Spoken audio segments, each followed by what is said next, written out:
Good morning students. कल हमने reader का पार्ट 3 जिसका नाम था वन देवी का प्रसाद, इसकी हमने रीडिंग भी कर ली है, कठिन शब्द कर चुके हैं और हम इसके शब्द अर्थ भी कर चुके हैं और मुहावरे भी कर चुके हैं। अब हम इसकी एक्सरसाइज करेंगे। आपने लेसन को रीड किया होगा, केयरफुली अगर रीड किया है तो आपको ये लेसन आसानी से समझ आ गया होगा। तो चलिए अब हम इस लेसन की एक्सरसाइज सोल्व करते हैं। सबसे पहले दिया गया है बहुविकल्पीय प्रश्न। ध्यान से पढ़िए, ध्यान से समझिए। सबसे पहले दिया गया है सुखई की क्या उम्र थी जब उसकी माँ का निधन हो गया था।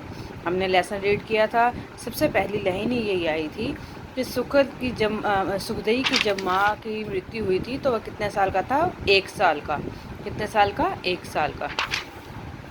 तो आप किस पर राइट लगाएंगे? 1 साल पर, 3 साल पर, 5 साल पर, 8 साल पर। कितने साल का था वो? 1 साल का। हम किस पर राइट लगाएंगे? 1 साल पर। सेकंड है सुखई के पिता का क्या नाम था? लेसन में हमने पढ़ा था कि वो साधु परमेश्वर के पास आए थे। परमेश्वर कौन थे? सुखई के पिता।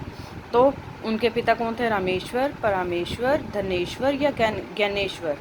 तो कौन थे? परमेश्वर। हम कहाँ राइट लगाएंगे? परमेश्वर पर। थर्ड है सुखई जानवर चराने के लिए कहाँ ले जाता था? कहाँ जाता था?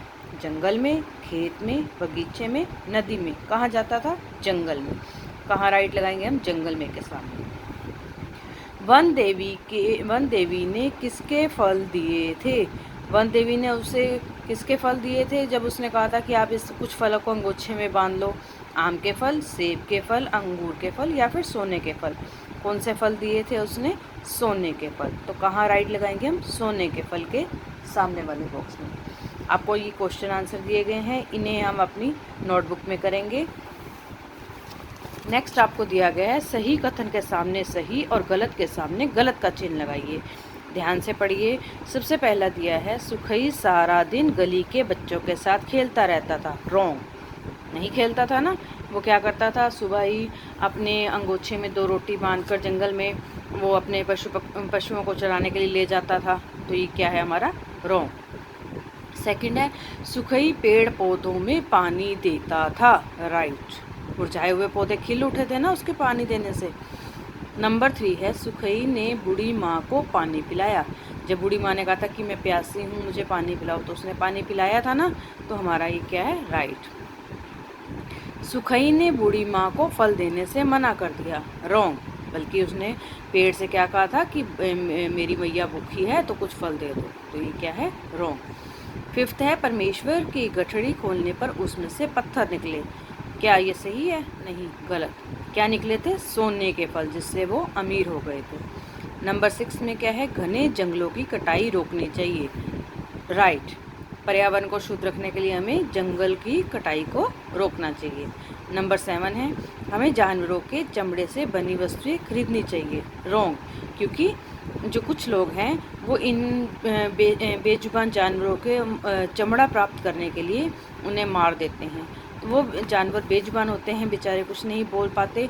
तो हमें क्या उनसे बनी चीज़ें खरीदनी चाहिए? नहीं। क्या है ये? रॉन्ग। 8 नंबर क्या है? हाथी दांत से बनी वस्तुओं को नहीं खरीदना चाहिए। राइट। क्योंकि हाथी दांत से बनी हुई वस्तुएं क्या होती हैं? महंगी होती हैं। तो इनकी मतलब कीमत प्राप्त करने के लिए लोग क्या करते हैं? इन हाथी जो होते हैं इनके दांतों को तोड़ कर इनसे चीज़ें बनाकर बेचते हैं, जिससे इन पशुओं को बहुत ज़्यादा नुकसान होता है। तो हमें खरीदनी चाहिए? नहीं। हमें जीवों पर दया करनी चाहिए। राइट। अब नेक्स्ट आपको दिया गया है मन की बात। ध्यान से क्वेश्चन को समझिए और पढ़िए।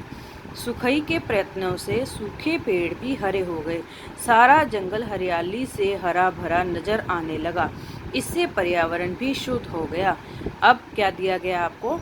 पर्यावरण को शुद्ध करने के अन्य उपाय बताओ। यानी कि जब सुखई जंगल में गया तो उसने देखा था कि पेड़ पौधे सूख कर मुरझा रहे हैं, तो उसने अपने पानी पीने वाला मटका था उससे उनको पानी देना शुरू कर दिया, तो वो हरे भरे हो उठे। तो जिससे वहाँ का पर्यावरण भी शुद्ध हो गया। तो पर्यावरण को शुद्ध करने के लिए हमें क्या क्या करना चाहिए? नंबर 1 पर्यावरण को शुद्ध करने के लिए हरे भरे पेड़ पौधों को काटने से रोकना चाहिए।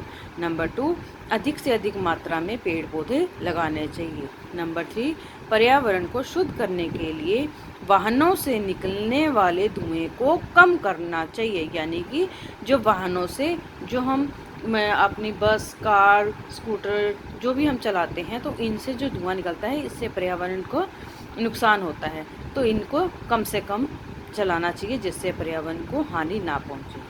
क्वेश्चन नंबर 2, सुखई बिन माँ का बेटा था। वह माँ के प्यार को नहीं जानता था, किंतु आप सब माँ के प्यार को जानते हैं। आपकी माँ आपके लिए क्या करती है, लिखिए। अब आपकी मम्मी आपके लिए क्या क्या करती हैं वो आपने यहाँ पर लिखना है। नंबर 1, मेरी मम्मी मेरी पूरी दिनचर्या का ध्यान रखती है। दिनचर्या मीन्स पूरा दिन मेरा ध्यान रखती है। मुझे कब खाना है, मुझे कब सोना है, मुझे कब पहनना है, मुझे कब नहाना है, मुझे कब स्कूल जाना है। आपकी पूरी दिनचर्या का ध्यान रखती है। नंबर 2, मेरी माँ मेरे बीमार पड़ने पर मेरा पूरा ध्यान रखती है। जब आप बीमार पड़ते हैं तो आपकी माँ आपकी पूरी केयर करती हैं ना, समय पर आपको दवा देना, खाना पीना, हर चीज़ का ध्यान रखती हैं। नंबर 3, मेरी माँ पढ़ाई के साथ साथ जहाँ आवश्यकता होती है मेरी सहायता करती है। यानी कि मेरी मम्मी जो है ना केवल पढ़ाई में सहायता करती है, अपितु जिस भी काम के लिए ज़रूरत होती है मेरी माँ मेरा साथ देती है। अब आपने इस लेसन की जिसका नाम क्या है, वनदेवी का प्रसाद, यहाँ तक आपने एक्सरसाइज बुक में फिल करनी है और इसे लर्न भी करना है। आप अपना काम डेली करेंगे और डेली ही मुझे सेंड करेंगे। Okay, thank you.